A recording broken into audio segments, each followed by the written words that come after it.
찬양을 통해서 하나님께서 홀로 영광 받으신 줄 믿습니다. 오늘 말씀 보면은 본문 1절에서 전도자가 학대가 많다고 합니다. 학대받는 자들의 눈물이 많다. 그런데 학대받는 자들에게 위로자가 없다고 탄식합니다. 이것 때문에 전도자는 살아있는 자들보다 죽은 자들이 복되다고, 차라리 출생하지 않는 것이 더 복되다고 합니다. 2절과 3절에서 그렇게 말씀합니다. 이렇게 전도자는 학대받는 자들에게는 위로자가 없다고 탄식합니다. 두 번씩이나 그렇게 탄식하죠. 본문 1절입니다. 내가 다시 해 아래에서 행하는 모든 학대를 살펴보았도다. 보라, 학대받는 자들의 눈물이로다. 그들에게 위로자가 없도다. 그들을 학대하는 자들의 손에는 권세가 있으나 그들에게는 위로자가 없도다. 전도자는 솔로몬입니다. 이스라엘의 3대 왕이요, 재판장이요, 지혜자입니다. 그가 통치하면서 주변국을 살펴보면서 또 많은 재판을 하면서 역사를 연구하고 공부하면서 깨달은 것이 하나 있어요. 학대가 많은데 그럼에도 불구하고 위로자가 적도다. 이스라엘이 애굽 왕의 통치를 받을 때 많은 학대를 당했습니다. 매일 중노동에 시달렸습니다. 흙 이기기, 벽돌 굽기, 농사의 여러 가지 일들, 국고성, 비돔과 람셋의 건축 공사에 동원되었습니다. 이것이 그들 하루의 일과였습니다. 밤에 집으로 왔습니다. 얼마나 그 중노동과 학대와 억압이 힘들었을까. 이에 여호와께 부르짖습니다. 구원자를 보내달라고, 이 학대에서 구원해달라고 눈물로 부르짖었습니다. 이런 학대와 억압 속에서 여호와께서 모세를 보내시고 그들을 위로하셨습니다. 출애굽을 통하여 위로하셨습니다. 오랜 세월 후에는 모세와 같은 선지자로 예수 그리스도를 이 땅에 보내주셨습니다. 예수님도 학대받는 인생의 위로자가 되어주셨습니다. 죄로 인하여 고통받는 인생을 구원하고 위로합니다. 힘겹게 사는 이들과 또 로마 정부와 헤롯 정부의 학대받으며 사는 백성들에게 말씀합니다. 수고하고 무거운 짐진 자들아 다 내게로 오라. 내가 너희를 쉬게 하리라. 말씀만 들어도 위로가 되지 않습니까? 괴로운 인생, 힘든 인생, 상처받은 인생, 학대와 억압받은 인생, 죄의 속박과 굴로 속에서 고통하며 사는 인생이 이렇게 예수님의 말씀을 통해서 위로를 받습니다. 예수님을 통해서 위로받은 자들이 얼마나 많은지 몰라요. 죄인들, 창기들, 세리들, 가난한 자들, 병든 자들, 사회적 냉대 속에 있었던 여인들과 어린이들, 소외된 자들, 이들 모두가 예수님께 큰 위로를 받았어요. 현장에서 붙잡힌 가난한 여인은 어떻습니까? 예수님을 통해서 생각지도 못하는 위로를 받습니다. 바리새인들은 그녀를 정죄하고 현장에서 죽이라고 했습니다. 하지만 예수님은 나는 너를 정죄하지 않는다. 다시는 죄를 범하지 말라고 말씀하셨어요. 그녀에게 얼마나 위로가 되었을까. 또한 취급당하던 사마리아 여인, 5번이나 결혼 경력을 가지고 있는 여인도 예수님을 만나서 큰 위로를 받죠. 당신이 생수의 근원이며 이스라엘이 고대하던 메시아인 것을 그녀에게 주님께서 알려주셨어요. 시각장애인들과 날 때부터 걷지 못하는 자들도 예수님 만나서 병 고침 받아서 위로를 받았어요. 유대인에게 왕따를 당한 세리장 사건은 어떻습니까? 예수님을 만나서 예수님의 환대를 받습니다. 큰 위로를 받았어요. 성경을 펴놓고 읽으면 위로가 되는 말씀이 얼마나 많은지 몰라요. 그래서 성경은 억압과 학대받는 인간을 위한 위로의 책, 하나님께서 특별하게 주신 위로의 책이라고 할 수 있어요.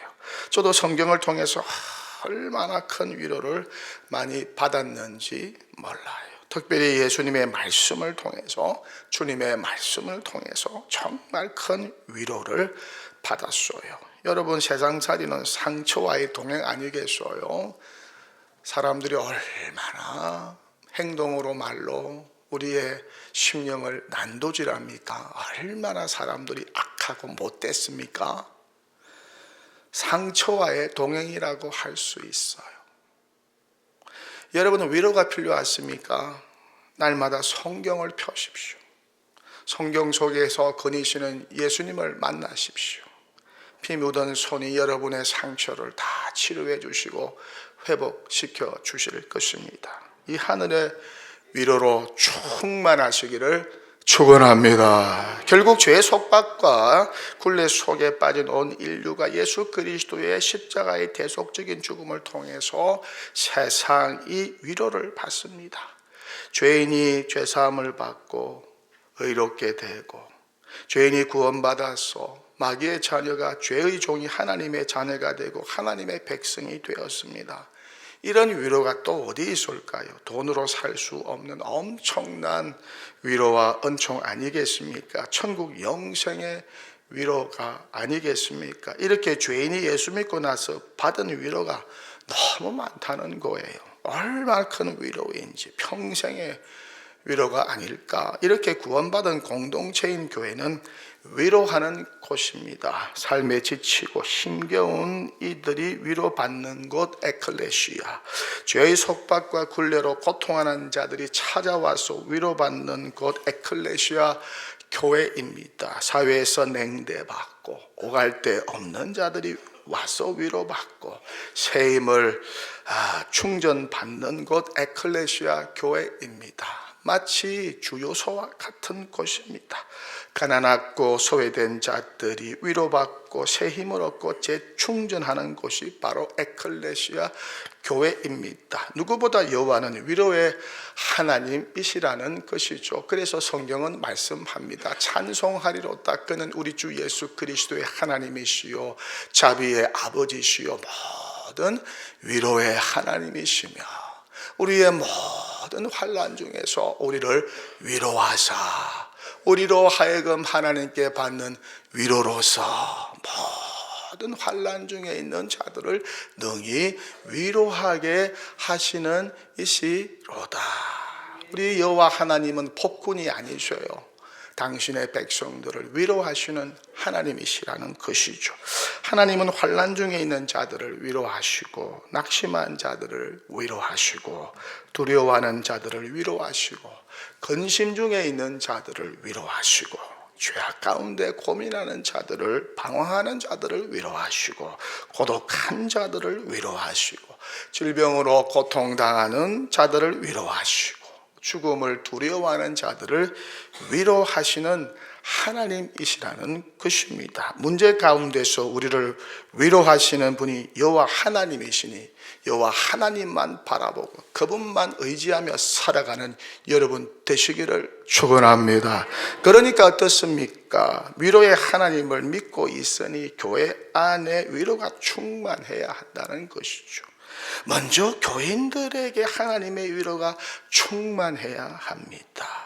그래야 상처 입은 자를 위로할 수 있겠죠. 그래야 힘겹게 사는 이들을 위로할 수 있겠죠. 그래야 죄 가운데 고민하는 자들을 위로할 수 있겠죠. 그래야 괴롭게 사는 이들을 위로할 수 있지 않겠어요? 그렇게 교회 안에는 하나님의 위로가 충만해야 합니다. 이런 교회가 부흥성장 발전하지 않겠어요? 교회 가면 위로를 받으니까, 마음이 편하고, 마음이 편하니까 마음의 질병이 회복되고 문제가 해결되니까 또 교회 가고 싶지 않겠어요? 그런데 이런 위로가 없다고 생각해 보세요. 비난과 정죄뿐입니다. 교회가 차갑습니다. 사랑이 없습니다. 왕따를 시킵니다. 지적질합니다. 잔소리가 많습니다. 야단칩니다. 큰 소리를 칩니다. 신앙의 법도와 절차가 너무너무 까다로워요. 그러면 교회 얼마씩 나겠어요? 왜 이런 교회를 다니겠어요? 위로는 그냥 상처만 주는 교회를 왜 헌금까지 내면서 다니겠어요? 이런 바리새인들과 위선자들이 우글거리는 곳을 누가 오려고 하겠냐는 말입니다. 위로자의 뜻이 무엇입니까? 한국어 사전은 이렇게 정의하고 있어요. 따뜻한 말이나 행동으로 괴로움을 덜어주거나 슬픔을 달래주는 사람으로 정의하고 있어요. 이런 것을 보면 먼저 위로자는 말이 따뜻해야 합니다. 말이 따뜻해야 합니다. 행동도 따뜻해야 합니다. 눈빛도 따뜻해야 합니다. 말과 행동으로, 눈빛으로 괴로움을 덜어주고 슬픔을 달래주어야 합니다. 마음이 넓고 사랑이 많아야 합니다. 공감과 경청도 잘해야 합니다. 그럴 때 상처 입은 자들이 교회에 와서 위로를 받겠죠. 위로받고 치유받아서 새롭게 되고 또 다른 위로자로 세워지지 않겠어요. 그러니까 말에서부터 위로가 흘러나와야 된다는 것입니다. 그래서 입에는 늘 파수꾼을 세우라고 성경은 말씀하고 있습니다. 한 입에서 찬송과 저주가 나오니까.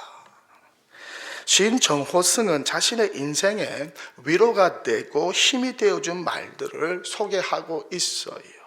먼저 자기 자신을 용서하라. 곡선으로 직선을 그려라. 십자가를 등에 지고 가지 말고 품에 안고 가라. 나의 가장 약한 부분을 사랑하라. 왜 가장 원하지 않는 일에 인생을 낭비하는가? 오늘이 지나면 못 볼 사람처럼 가족을 대하라. 사랑하다가 죽어버려라. 목표를 세우면 목표가 나를 이끈다. 죽음을 두려워하면 내일 죽으나 두려워하지 않으면 단 한 번밖에 죽지 않는다. 마지막이라고 느꼈을 때 30분만 더 버텨라. 이런 말을 통해서 자신이 힘겨운 시간에 위로를 많이 받았다고 책에서 적고 있어요. 위로의 말 한마디가 사람의 영혼을 살릴 수 있겠죠. 이렇게 세울 수가 있어요. 그래서 성경은 처음부터 끝까지 말 조심하라. 말 조심하다. 혀단속을 잘해라. 이왕 말하는 거 생명의 말을 하고, 이왕 말하는 거 은혜의 말을 하고, 이왕 말하는 거 위로와 용기가 되는 말을 하고, 이왕 말하는 거 힘이 되는 말을 하고, 이왕 말하는 거 사람을 살리는 말을 하라고 말씀하고 있습니다. 강단에서 제가 날마다 여러분 야단치고 저주하고 비판하고 정죄하면은 겁주면은 어떻게 되겠습니까? 아마 이 자리에 아무도 없을 거예요. 이렇게 교회 안에 위로자가 많아야 해요. 할렐루야. 그래서 이사야 선지자는 이렇게 말씀하고 있지 않습니까? 너희의 하나님이 이르시되 너희는 위로하라. 너희는 위로하라. 내 백성을 위로하라. 너희는 위로하라. 내 백성을 위로하라. 서로 위로하라는 말씀이겠죠. 왕이 백성을 위로하고 백성은 왕을 위로하고 선지자는 백성을 위로하고 백성은 선지자를 위로해야 합니다. 우리 교회로 말하면 장로님들은 성도들을 위로하고 성도들은 장로님들을 위로하고 교회가 이런 위로의 공동체가 되어야 해요. 목회자가 교인을 위로하고 교회는 목회자를 위로하고 성도는 서로 위로하고 이렇게 위로 충만하고 위로가 넘치는 교회가 되면 얼마나 좋을까. 이런 교회가 미래가 있고 희망이 있고 꿈이 있고 행복이 있는 교회가 아닐까.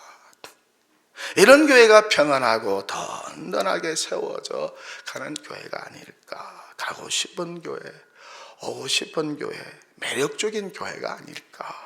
위로에 굶주린 사람들이 교회 밖에 얼마나 많은지 몰라요. 교회 안에도 위로에 굶주린 분들이 많아요. 군중 속의 외로움이라고 하잖아요. 그런데 교회 안에 비난, 정죄, 저주, 원망, 불만으로 가득 차 있다고 생각해 보세요. 사나운 표정, 씩씩거리는 표정으로 가득 차 있다고 생각해 보세요. 말이 거칠고 사납다고 생각해 보세요. 지적질만 하고 부정적인 말만 한다고 생각해 보세요. 이런 바리새인들로 가득 차 있다고 생각해 보세요. 이런 위선자들로 가득 차 있다고 생각해 보세요. 이런 자칭 의인들로 가득 차 있다고 생각해 보세요. 교회가 어떻게 될까요? 이렇게 상처 주는 자들로 가득 차 있다고 생각해 보세요. 이런 교회에 미래가 있겠어요? 머지않아 문을 닫을 거예요. 문을 닫는데도 다 이유가 있어요. 사는 게 힘든데 얼마나 힘들어요. 사는 게. 내 몸뚱아리 하나 이거 뭐 치장하는 것도 이거 참 힘들어요.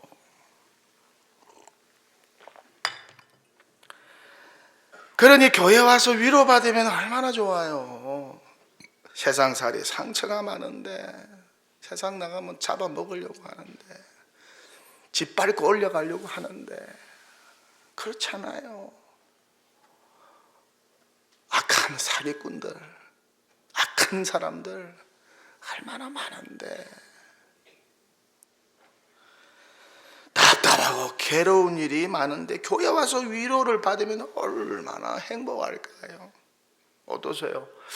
통도교회의 신앙생활이 행복하세요? 통도교회의 신앙생활이 행복하세요?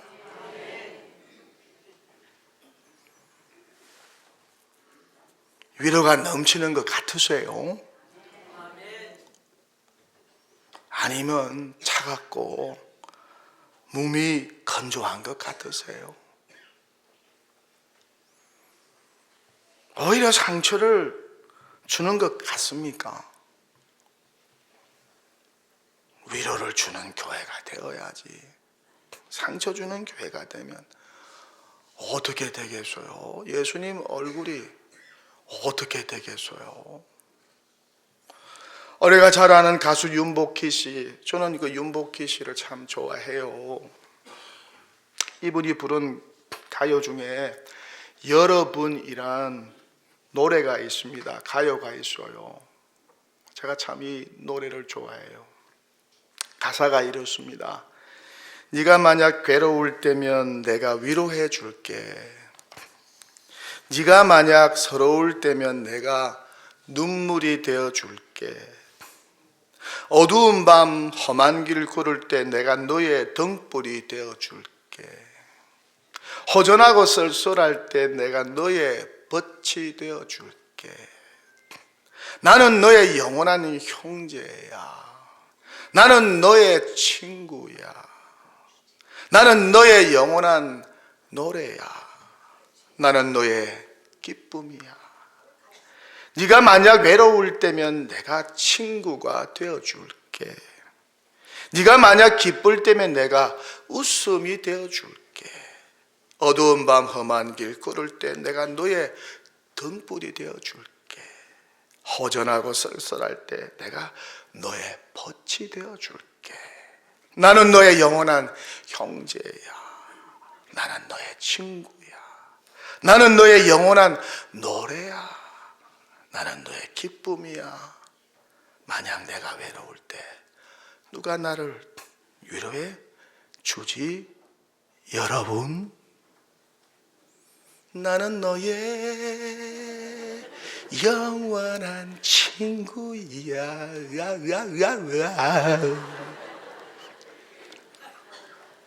얼마나 참 멋진 가수인지 몰라요. 윤복희 씨. 참 교회가 이런 벗이 되어 주어야지 않겠어요? 이런 형제가 되어주고 이런 친구가 되어 주어야 하지 않겠어요? 이런 노래가 되고 기쁨이 되고 웃음이 되어 주어야 되지 않겠어요? 누가 여러분을 위로해 주십니까? 여러분의 최고의 위로자가 누구였던 것 같습니까? 위로자가 있으세요? 어떤 위로자인가요? 저는 이 노래를 들을 때마다 우리 시대의 시편 23편이라는 생각이 들어요. 괴로울 때, 서러울 때, 어둡고 험한 길 걸을 때, 허전하고 쓸쓸할 때 벗이 되어준 사람, 등불이 되어준 사람, 눈물이 되어준 사람, 형제가 되어준 사람, 친구가 되어준 사람, 기쁨과 노래가 되어준 사람, 위로자가 되어준 사람, 그가 바로 예수 그리스도. 할렐루야. 그가 바로 예수 그리스도. 예수님의 인도를 받아 여기까지 오게 되었다고, 또한 사망의 엄청난 골짜기, 가난의 골짜기를 지나서 여기까지 오게 되었다고 윤복희 씨는 여러분을 통하여 노래하고 있습니다. 그는 바로 예수 그리스도였어요. 그녀는 권사입니다. 성령을 깊이 체험한 거듭난 그리스도인입니다. 유명 가수입니다. 하지만 지난 세월 그녀는 극한 가난도 겪었어요. 교통사고도 당했어요. 후두암도 통과해야 했어요. 고난을 많이 겪었습니다. 인생 역경을 걸어야 했습니다. 청계천에서 거지 같은 삶을 살기도 했습니다. 그러다가 어릴 적 천재적인 그녀의 목소리 하나도 발탁되어서 한국을 대표하는 최고의 가수가 되었습니다. 지금도 그녀는 어디를 가든지 복음과 예수, 그녀가 만난 예수, 그녀가 체험한 성령을 전합니다. 자신이 만난 최고의 위로자는 예수였다고 고백하고 여러분이란 노래로 간증을 합니다. 이 노래와 간증으로 예수를 전합니다. 자기처럼 위로자 예수를 만나라고 간증합니다. 강단에서 설교하는 저도 마찬가지입니다. 예수님의 평생 저의 위로자가 되어 주셨어요. 주님께 받은 위로가 없었다면 이 자리에 없었을 것입니다. 주님께 받은 위로가 얼마나 많았는지 쓰러질 때마다 이렇게 세워주셨어요. 포기하고 싶을 때마다 이렇게 세워주셨어요. 떠나고 싶을 때마다 잡아주셨어요. 말씀과 성령으로 찬송과 기도로 붙잡아 주시고 지켜주시고 세워주시고 인도해 주셨어요. 또 생각지도 못한 위로자들을 보내주셔서 저를 붙잡아 주시고 일으켜 세워주시고 세워주셨어요. 그렇게 여기까지 온 것입니다. 예수님의 위로 때문에, 또 사랑하는 형제 자매, 뜻하지 않은 분들의 위로 때문에 여기에 서 있다는 것입니다. 예수님 같은 위로자가 되시기를 축원합니다. 타인의 아픔에 공감하는 위로자가 되시기를 축원합니다. 상대방의 아픔에 경청하는 위로자가 되시기를 축원합니다. 물질이 있다면 물질로, 재능이 있다면 재능으로, 은사가 있다면 은사로 위로하시기를 축원합니다. 남은 인생을 우리는 예수님과 같은 위로자로 살아야 해요. 세상에는 상처뿐입니다. 상처 입히는 사람들로 가득 찼어요. 학대와 억압으로 가득 차 있습니다. 하지만 교회는 달라야 하겠죠. 위로자가 많아야 됩니다. 위로자가 차고 넘쳐야 해요. 찬양대에서 찬양이 흘러 넘치는 것처럼 교회 안에 위로자가 차고 넘쳐야 된다는 것입니다.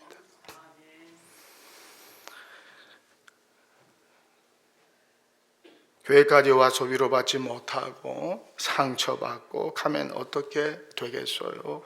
이보다 불행한 일이 또 어디 있을까? 필립 얀시는 말합니다.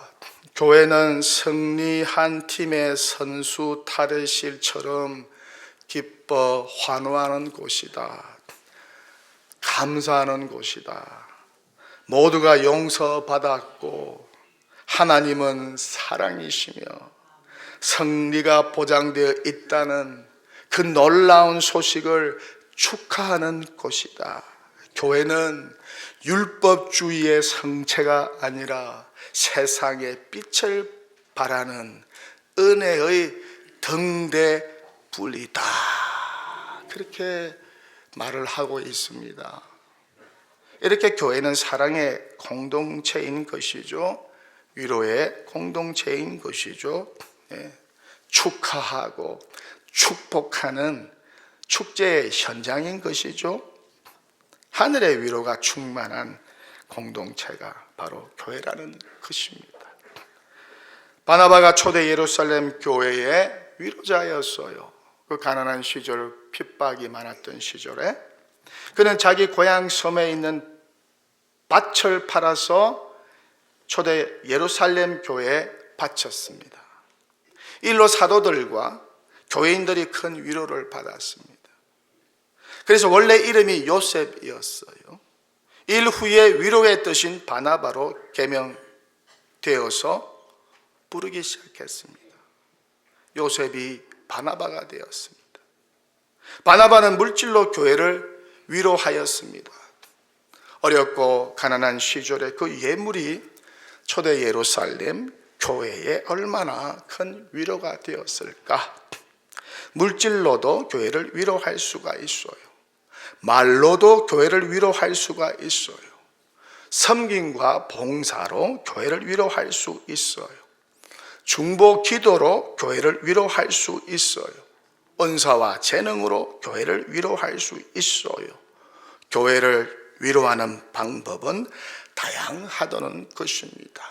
여러분의 직분이 무엇이든지 간에, 여러분의 은사가 무엇이든지 간에, 여러분이 이 교회를 얼마나 오래 다녔든지 간에 여러분 모두가 바나바와 같은 위로자가 되시기를 축원합니다. 설교를 마칩니다. 교회 위로자가 되십시오. 상처 입히는 자가 되지 마시고 위로자가 되십시오. 예수님과 같은 사랑의 위로자가 되십시오. 자비와 긍휼로 충만한 위로자가 되십시오. 경청과 공감의 위로자가 되십시오. 주님이 기뻐하실 것입니다. 행복이 임할 것입니다. 큰 유익과 보람이 있을 것입니다. 하늘의 상급이 클 것입니다. 하늘의 위로가 클 것입니다. 이렇게 성령의 위로로 충만한 교회 되시기를 축원합니다. 하나님의 위로로 충만한 교회 되시기를 축원합니다. 예수의 위로로 충만한 교회 되시기를 축원합니다. 이렇게 서로 위로하고 위로 충만한 교회 되시기를 주님의 이름으로 간절히 축원합니다.